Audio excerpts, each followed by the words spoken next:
allora siamo venuti a trovare l'amico, ormai posso dire siamo amici, Certamente. con il romano Angelo Garbì, detto El Maestron. Il Maestron si capisce perché ti diciamo il Maestron, perché evidentemente non potevano chiamarmi il maestrin. Allora, insomma, dopo una lunga carriera di maestro, ma anche politica, perché tu ti sei cimentato in politica, sei stato consigliere comunale qui a Cavarzere tantissimi anni, 30 anni.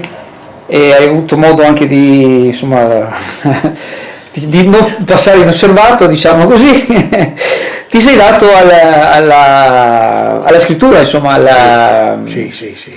Ecco, allora raccontaci un po' di queste opere che stai facendo, che hai fatto, che hai Niente, pubblicato. praticamente io sono nato come umorista, il mio editore praticamente mi ha chiesto un libretto, mi ha chiesto che parlasse di i famosi spunciotti o cicchetti, quelli che si trovano nei baccari veneziani. Perché c'era uno, gli aveva commissionato a uno, ma siccome questo qua non frequentava questi posti, ha detto mi fido di te perché so che tu alla mattina vai a cicchettare bene l'ombretta. E gli ho detto quanto tempo mi dai per farlo? Dice ti do un mese per farlo, dopo 48 ore era pronto. E ne ho fatto 2 edizioni praticamente, 2 edizioni che è rimasto pochissimo, ma è rimasto. E il titolo, scusa, come si chiama? Spunciotti e vin. Ok. Poi mi ha messo in contatto con Dino Durante, che era il suo maestro, diciamo così, il nostro maestro di tutti quanti, su questo genere qui, e hanno fatto una rivista che si chiamava Sganassada, era una rivista che era praticamente trimestrale. Io sono stato il primo scrittore che ha scritto il primo lettore che ha scritto in questa rivista, e Dino Durante mi ha detto continua che te ve ben.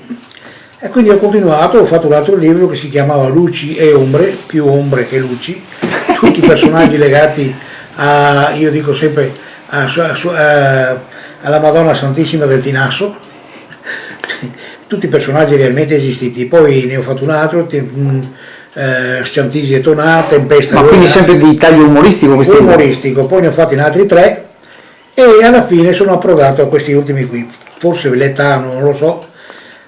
Ho fatto questi libri qui in cui la prima parte è una parte che parla dei ricordi, non è storica, sono ricordi. Ho visto tante fotografie sul computer e ne ho trovate tante anch'io nei miei album vecchi, e queste fotografie le ho usate praticamente per fare dei racconti, per raccontare come era la vita in campagna una volta. Infatti era così, qua praticamente ci sono tutti i giochi di una volta, qua per i nostri campi ci sono tutti i personaggi che giravano per i campi, e qua lo stesso anche, altri personaggi e altre cose.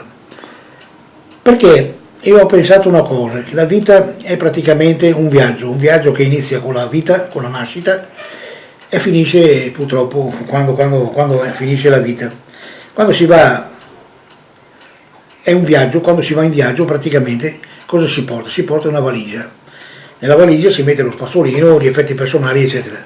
In questa valigia io non posso mettere quelle cose lì, ho messo quelli che sono i miei ricordi, persone, fatti belli, brutti, tristi, anche della mia famiglia purtroppo, e ogni anno praticamente, scaramanticamente parlando, la vuoto e cerco di riempirla di nuovo. Perché? Più roba da mettere dentro, più spero di tirare avanti. E il libro è questo Ultimo, si chiama Sempre avanti così. Questo è quello dei ricordi praticamente. Tutti sono di ricordi, questi qua sono i giochi di una volta, tutti i giochi di una volta. Ho visto praticamente, oltretutto, la seconda parte è umoristica, è umoristica perché è più forte di me.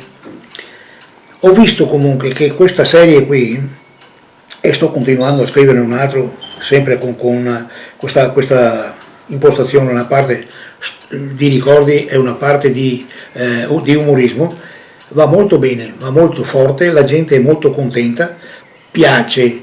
Infatti di questi qui sono riuscito, sono quasi a zero, sono praticamente, io ho quasi finiti tutti, e di questo mi fa molto piacere. E come li vendi, come la gente viene a prenderli? Beh, praticamente, guarda, anche ieri ho spedito via mail, cioè mi arrivano delle mail, vanno a visitare il mio sito internet, vanno a visitare, oppure entrano dentro in internet, mi vedono, eccetera, chiedono, e se no nei mercatini, vado a fare i mercatini in giro da una parte all'altra. Adesso la prossima settimana cioè da domani, venerdì, sabato e domenica, e venerdì, sabato e domenica prossima sarò a Conetta di Cona qui, dove fanno la festa della paella.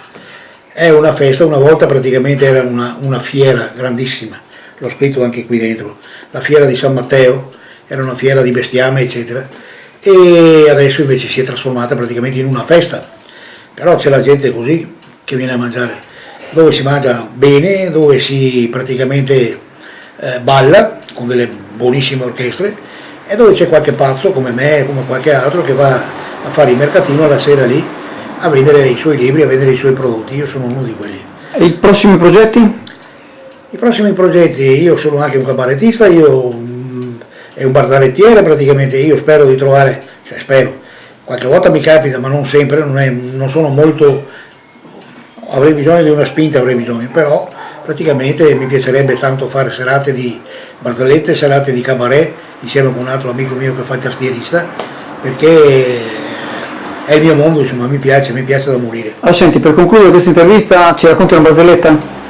Certamente, la vuoi pulita o a mezzo? Questa la mettiamo su internet e quindi la guardano tutti, quindi se non devo mettere la dittata 18. Vai, come che via. Dai. Allora c'è la mamma, no, che la ragazza che va dalla mamma e che dicono: senti, mamma, cosa andare in ferie insieme col Mororo, posso andare? Te puoi andare, dice, però è da avere, dice, tre virtù, dimmi. Primo che da essere avaro, un po' avaro, non tanto. Secondo che da essere un po' bauco, e terzo che da essere vergine. Sta via 8 giorni, tornano e ora tu sai, dice, come si andà? Mamma dice, la via tutte e tre. Primo, avaro, figliate voi, invece che torre da camera da letto che ne ha tolto una sola. Insieme io ha detto anche, pensate che è così, invece che mettermi sotto la testa mi ho messo sotto il culo, e vergine ha detto, sua mamma, sono sicuro, che aveva ancora il naino sulla tega.